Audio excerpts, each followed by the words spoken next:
Welcome to this explainer. Today, we're diving into the absolute wild world of the neuroscience of change. We're going to see how you can use hard biological science to literally change your mind and rewire your behavior. Look, if you've ever felt stuck in a rut or kind of wondered if maybe it's just too late to completely turn your life around, you are exactly in the right place. We're going to unpack the science of change by looking at the insights of a guy who actually lived this stuff long before he ever studied it in a pristine lab. I mean, seriously, just think about this for a second. How does a feral, truant skateboarder end up becoming a top-tier neuroscientist at Stanford? It honestly sounds like a Hollywood movie script, right? But this is the actual, real-life origin story of Dr. Andrew Huberman. His path to becoming a world-renowned neurobiology professor wasn't exactly paved with elite prep schools and straight A's. It was forged in total chaos, and honestly, that's exactly what makes his insights into the human brain so incredibly profound. All right, let's jump right into section 1, the feral neuroscientist, rewiring a chaotic mind. So, picture this. At age 13, his parents split up, and he essentially finds his new family among a pack of parentless punk rock skateboarders roaming San Francisco. By the mid-90s, he's completely truant from high school and actually ends up placed in a lockdown youth facility. He was, as he calls it, completely feral. But then, in his early 20s, living in a squat, he gets this massive wake-up call. Driven almost entirely by the sheer fear of becoming a permanent ward of the state, he decides to just force himself to study. We're talking raw, white-knuckled determination just to sit in a chair and learn. And today, the guy is a tenured neuroscience professor at Stanford Medical School. If this timeline proves anything, it's that the human brain is just astonishingly malleable, no matter where you're starting from. Moving right along to section 2, rules of brain change. So, the underlying engine driving all of this change is something called neuroplasticity. That's basically the nervous system's ability to modify itself in response to experience. Now, from birth until about age 25, your brain is essentially a sponge. It changes almost passively. But in adulthood, that's a different story. It absolutely requires intense, deliberate focus. Adult brains just do not change without friction. You literally have to force the issue. And to do that, you need the exact biochemical recipe for learning. It boils down to 3 things.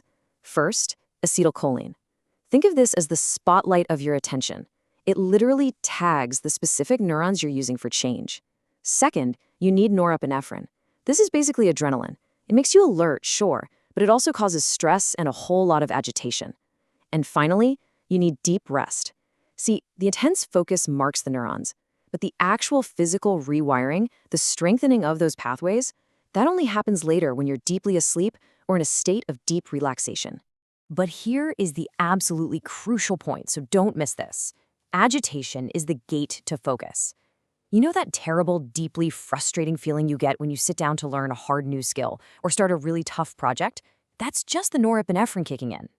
Starting a hard task is supposed to feel physically bad. It's not some sign from the universe that you should quit. It's a physiological gate you literally have to pass through to reach deep focus. Which brings us nicely to section 3, dopamine and internal rewards. Okay, we need to completely toss out how pop culture tells us to view dopamine. It's not just some cheap thrill you get from scrolling social media. Biologically speaking, dopamine is an incredibly powerful internal reward chemical. It's released when you hit a milestone or when you realize, hey, I'm actually on the right path. And more importantly, dopamine acts as a buffer against all that adrenaline we just talked about. Adrenaline makes you want to throw in the towel and quit, but a pulse of dopamine pushes that adrenaline right back down. It suppresses the urge to give up and fuels you to keep going. But how do you get that focus and trigger that dopamine? Well, your brain has to perform a very specific analysis. We call this the DPO framework. Step 1, duration. Literally asking, how long is this going to last? Step 2, path. What exactly am I doing right now? And step 3, outcome. What is the ultimate final goal here? Intense adult learning requires actively crunching these 3 specific elements to narrow your entire world down to just the task right in front of you. And here is the real secret used by top performers like special operations soldiers. Give away external rewards. Seriously, if you're just relying on external praise or trophies, you're eventually going to burn out. But if you can learn to self-reward the effort process itself, just giving yourself a little mental pat on the back for simply making it to the next lamppost on a brutal run, or for writing just one more paragraph, you release internal dopamine. That dopamine suppresses the quit response. giving you what is essentially an infinite supply of energy to keep pushing forward. Let's pivot now to Section 4, Mood Follows Action. So here's the ultimate question we all face. How do you beat the monkey mind? How do you actually overcome all that internal friction, the anxiety, the endless overthinking that just paralyzes us and stops us from acting? Well, the central thesis of this entire explainer is beautifully summed up in just 3 words. Mood follows action. You cannot, I repeat, cannot think your way into a new behavior. If you sit around waiting until you magically feel like doing something hard, you're going to be waiting forever.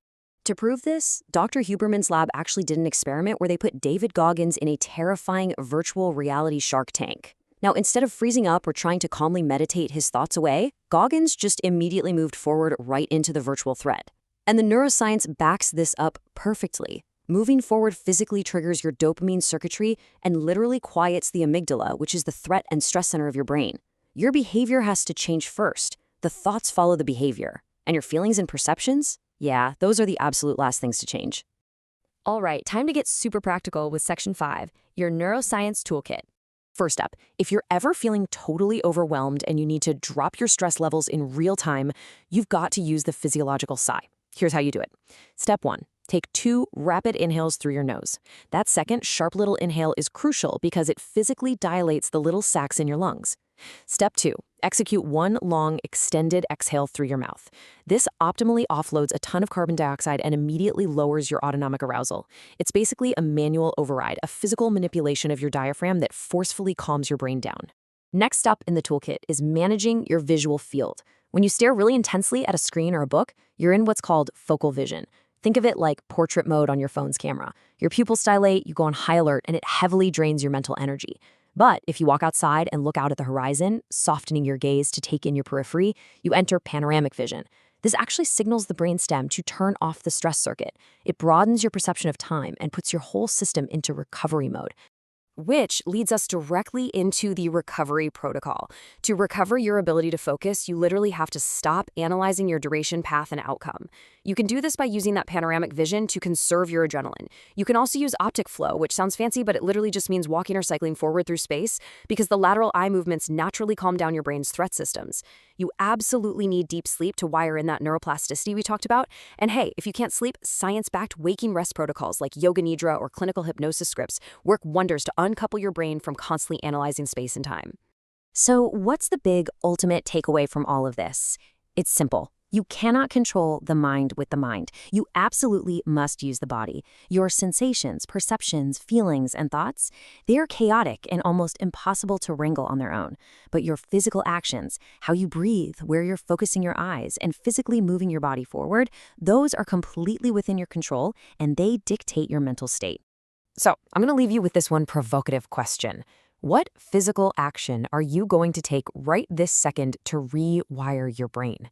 Are you going to do a physiological sigh to de-stress? Or are you going to just push through that initial agitation to finally start that hard project? Remember, that friction you're feeling right now isn't an obstacle. It's the required first step of change. Thanks for hanging out with me on this explainer, and I'll catch you on the next one.